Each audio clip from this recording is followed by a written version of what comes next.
जब मैं इसकी रजिस्ट्री कराने से पहले इस मकान को देखने गया तो बहुत खस्ता हालत में था। इसमें तमाम प्लास्टर टूटा पड़ा है। 50,000 रुपये में तो इस मकान की, क्योंकि ये 179 स्क्वायर यार्ड का मकान है, इसमें 50,000 रुपये में तो पुताई नहीं हो सकती है। ये रिपेयर कहाँ से करा देंगे। नापतोल न्यूज में आपका स्वागत है। मैं रविंदर सिंह। इस वक्त हम रामगंगा आवास योजना में जो मकान बने हैं सेक्टर 7 में हैं, और आइए हम बात करेंगे। भैया क्या नाम है आपका? मुझको चंद्रमोहन बिथारिया कहते हैं।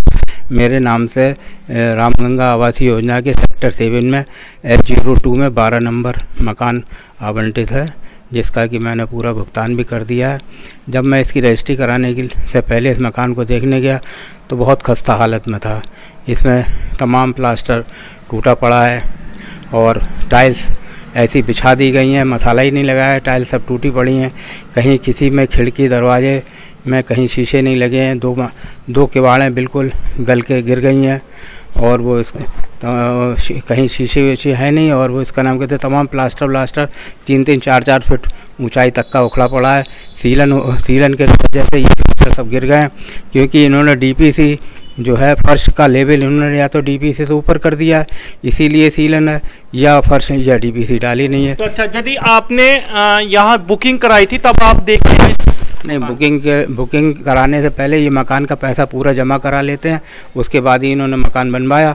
इन्होंने उस समय तक यही नहीं बताया कि मकान हमारे नाम से कौन सा नंबर का लाट है, क्योंकि कोई चिट्ठी इन्होंने इस तरीके की नहीं लिखी मकान कंस्ट्रक्शन करते समय कि ये मकान आपको दिया जा रहा है, ये मकान 12 नंबर आपके पास है। अगर हम लोगों को पहले से पता होता तो हम ठेकेदार को फिर अपने ठेकेदार जब काम कर रहा होता तो उसकी क्वालिटी को कंट्रोल करते, मगर ऐसा हो ही नहीं पाया क्योंकि इन्होंने बताया ही नहीं इस सब चीज़ों के लिए। अच्छा, आपने शिकायत की अधिकारियों को इस विषय में? हाँ। क्या मैंने सचिव तथा उपाध्यक्ष को बराबर संपर्क में रहा और 4-4, 5 चिट्ठियाँ इनको लिखी। आज लगभग 6 महीने से मैं बराबर इन लोगों को पत्र लिखता हूँ, मगर अभी तक कोई कार्रवाई नहीं हुई। एक लास्ट में इलेक्शन के बाद में सचिव महोदय ने कहा कि मैं काम करा दूंगा, तो JE महोदय ने एकमात्र 50,000 रुपये का एक एस्टीमेट बनाया। 50,000 रुपये में तो इस मकान की, क्योंकि ये 179 स्क्वायर यार्ड का मकान है, इसमें 50,000 रुपये में तो पुताई नहीं हो सकती है। ये रिपेयर कहाँ से करा देंगे। दो तमाम फर्श की टाइल्सें टूटी पड़ी हैं, दरवाजे टूटे पड़े हैं, और प्लास्टर 4-4 फीट ऊंचाई तक सीलन की वजह से उखड़ गया है कि, और तमाम सिटी। अच्छा, आपने ये मकान कितने में लिया था? ये मकान इंटरेस्ट हमारा जो है करीब टोटल हमारे कास्ट पड़ी 42 लाख के करीब, जिसमें कि ब्याज भी शामिल है। किस्तों में ये मकान था तो ब्याज सहित ये 42 लाख के करीब पड़ा है। अच्छा, तो लगभग 42 लाख में ये पड़ा मकान आपको। तो तब आपने ये चेक नहीं किया था? नहीं, चेक किया जब से बराबर इनके संपर्क में, इनसे कह रहे हैं इसे ठीक करा के दो, मगर अभी तक तो कोई सुनवाई हो नहीं पाई। अच्छा, आपने उचित अधिकारियों को शिकायत की? कोई अधिकारियों को शिकायत की 2-3 बार। मैं सचिव महोदय से मिला, उपाध्यक्ष को मैं आपको पत्र की कॉपी दिखाऊंगा कि मैं सितंबर से लगातार इन लोगों के संपर्क में हूं, और इसका नाम कहते हैं अभी तक कुछ हो ही नहीं पाया। 6 महीने हो गए। मैं बाज़ार में, मैं वरिष्ठ नागरिक हूँ और बाज़ार में रह रहा हूँ, और इसका नाम कहते हैं अपना मकान होते हुए बाहर रह रहा हूँ।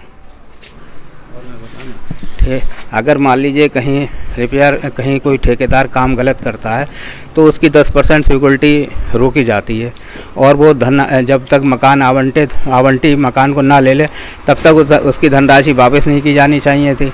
अब हो सकता है इन्होंने धनराशि उसकी 10% वापस कर दी हो। अगर वापस नहीं करी है तो उसकी सिक्योरिटी फॉरफिट करते हुए उसमें से ये काम कराएं।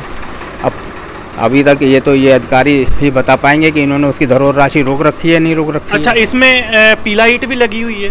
इसमें तो इसको जो है लेबोरेटरी में टेस्ट करने के बाद ही पता चल पाएगा कि इस ईंट की क्रशिंग स्ट्रेंथ क्या है।